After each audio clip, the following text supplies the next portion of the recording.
And welcome back, everybody. Your time is now 9:57. I'm Melissa Carlson. And I'm Bill Frankmore. We've been telling you about this breaking news that came in about 9 o'clock, a very large crime scene in Carson City. The details are still sketchy at this moment, but what we do know that at least 7 gunshot victims have been reported at an IHOP, shot by one man, and from what we understand, the shooter is also one of those victims. Now, we are getting confirmation from Dan Davis at Renown, who says that multiple patients have been brought into the hospital at this time via care flight. We have been hearing a number of reports of helicopters landing in the area. In fact, we are getting that confirmed now. Care flight, a number of people taken to Renown. Witnesses, we are told at this time, who are inside the IHOP at the time of the shooting are being interviewed by police. That area, many of those businesses have been on lockdown either now or earlier in the morning, throughout the morning. Carson Street down in Carson City in this particular area has been closed as well. We have NHP Trooper Chuck Allen on the phone right now. He's going to tell us the very latest. Good morning, Chuck. Can you hear us? I sure can, Bill, and this is a developing situation down in Carson City, and we are assisting the Carson City Sheriff's Office with this active shooter situation. Our troopers have closed down a section of 395 within Carson City between Kuntz and Clearview in an effort to stage 3 medical helicopters that have been sent here to transport casualties. One thing we also wanted to tell you that all state constitutional officers are safe and accounted for. The governor, the lieutenant governor, the controller, and the treasurer is actually not in Las Vegas, but those other 3, the governor, the lieutenant governor, and the controller, are all in Las Vegas, safe and accounted for. Treasurer Kate Marshall is safe and accounted for as well. When you think of Carson City, some people think that this may be some political target here. But yeah, we also hear Secretary of State's doing fine, accounted for at this point. If you're a parent, you're probably wondering too, if you've got a child that goes to school anywhere in that surrounding area. I can imagine any parents in Carson City right now have got to be a little bit nervous.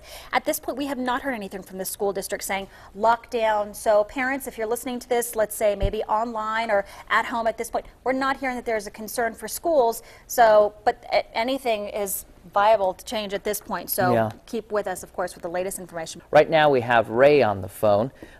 Ray, can you tell us what you know, what you saw, what you heard? Well, I was laying in bed and I heard what to me sounded like a full machine gun burst, about a 15-shot burst. I'm standing about 200 yards from the IHOP, and the parking lot is packed with emergency equipment, sheriff's deputies, the highway patrol. We see the mobile command unit, dozens of people standing by just watching this unfold from across the street. Everybody very quiet, very somber. One lady turned to me and said, "This is just a tragedy," and she's right. It does look like a very orderly scene, officers moving around the scene and walking back and forth into the IHOP. I know as we were coming down here, we saw the care flight flying over Washoe Lake, heading back into Reno, presumably to Renown Regional Medical Center, where I know they are taking some of the people who were injured today. This is still a very active scene. We've got multiple agencies out here. What I'm looking at right now, I'm actually in front of the Kohl's building behind the IHOP. In that parking lot, it appears as if, and I'm told that they have set up a command post where it looks like they're having some sort of, the detectives are meeting. There are multiple agencies out here. I just spoke with Nevada Highway Patrol Trooper Chuck Allen. You know, he's not working the scene. He's not in charge, but he was able to give me some information from Sheriff Ken Furlong out here. They do tell me that there was one gunman, and that gunman, that shooter down came over the speakers. Now, what that means is still unclear. I have not talked with Sheriff Furlong yet. Like you heard, they are going to do a press conference at 11 o'clock. We'll fish out the details at that point. But again, one gunman, and he is down. What that means is still unknown, taken down by injuries, or if that means taken into custody. And at this point, again, the number of those injured, the number of victims is not known. It appears that the number is 8. And their extent of the injuries is still unclear. Whether there are any fatalities, of course, is also unknown at this point. News 4's Karen Griffin has been on the phone all morning long for us. She's been tracking some things. You just spoke to a Chief Deputy, Carson Sheriff's Office? That's right. Chief Deputy Jack Freer is the only person in the office right now.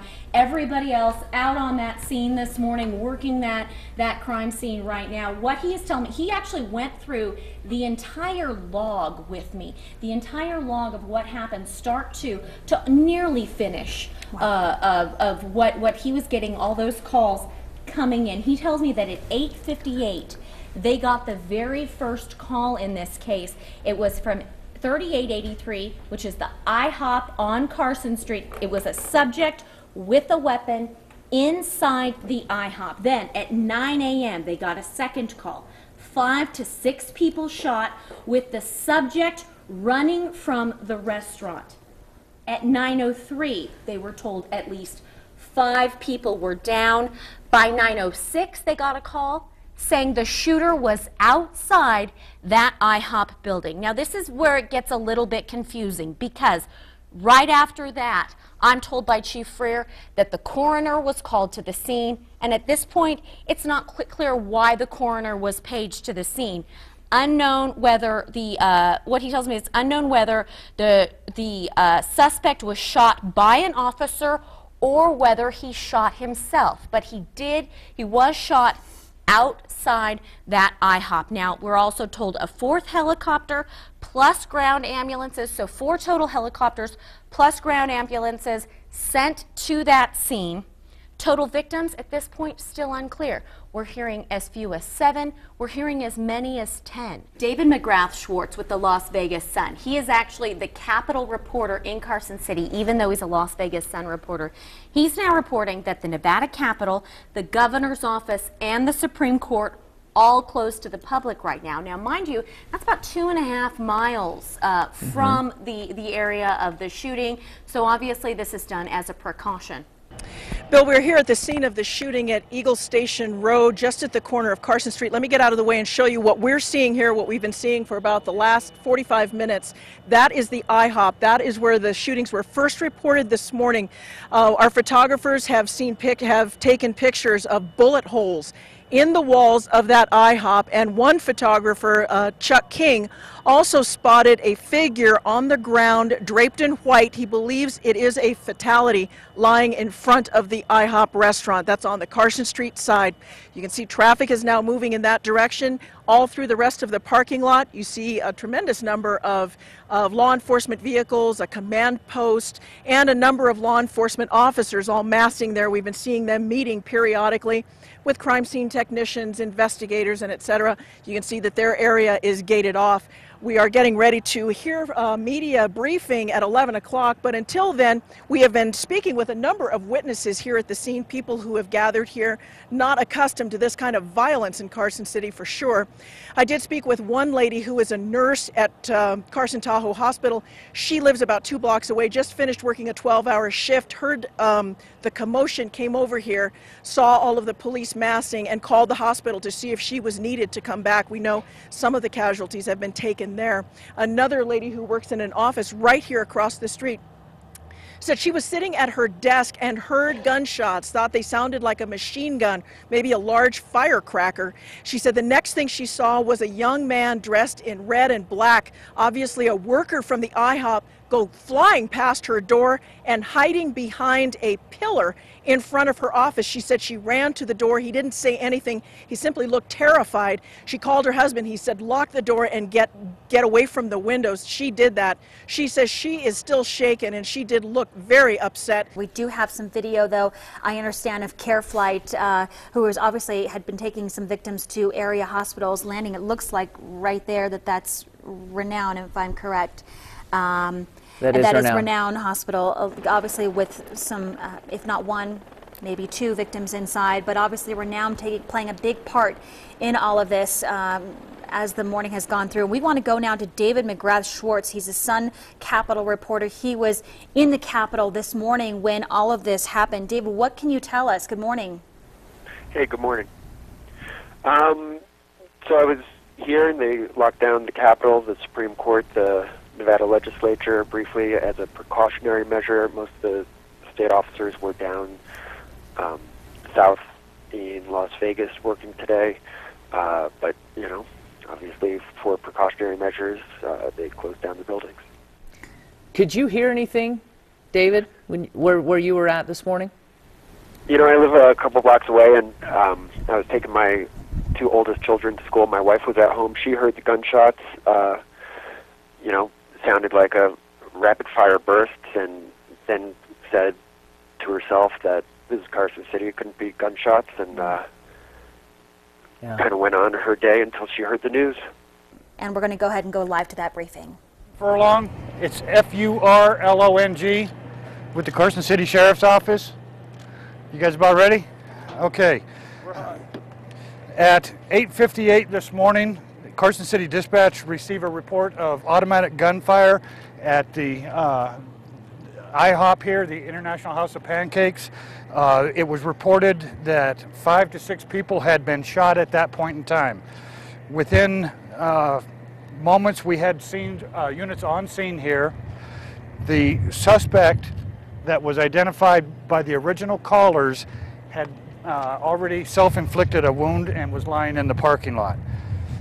Well, we know we're getting obviously a better picture of who has died in this tragedy today. A total of 9 people shot, 3 of them dead, 2 of them military in uniform, and as we just heard Trooper Chuck Allen say, that calls for extra security at state and military facilities now in the area and perhaps statewide, because we simply don't know the motivation of the man who carried out this shooting this morning. We do know that he is in the hospital, not expected to survive after a self-inflicted gunshot wound. Too early to know a motive at this point with this man. We don't know if he knew someone who worked there, was angry about something else, may have been targeting military, may have been for religious reasons. We simply don't know and won't know probably for some time. Well, one thing I wanted to talk about with Kenny Furlong, how he mentioned, and we've been trying to talk about the scope of what a tragedy this is, how big a tragedy this is.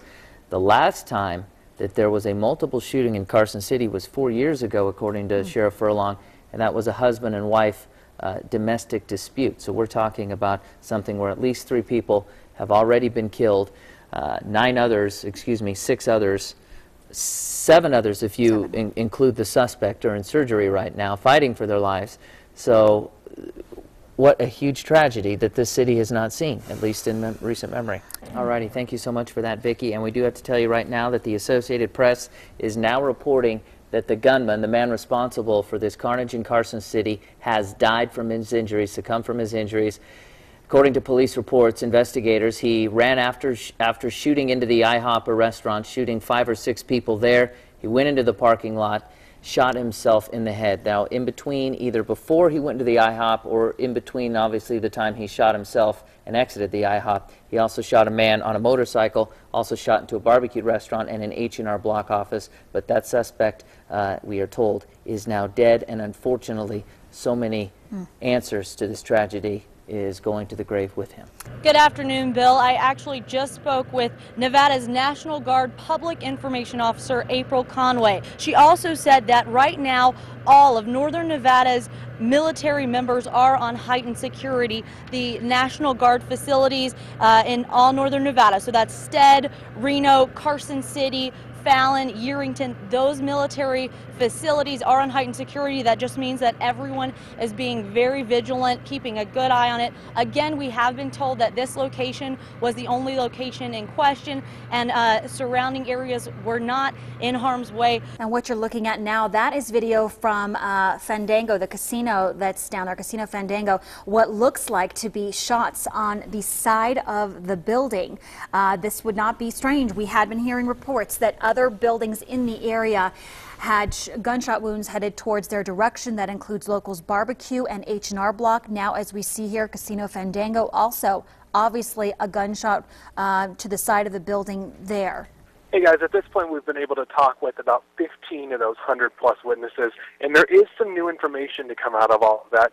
2 of the witnesses tell me that they were inside the restaurant and that the shooter did seem to take a lot of time with the military table, focused energy there, almost seemed, they said, fixated on that table.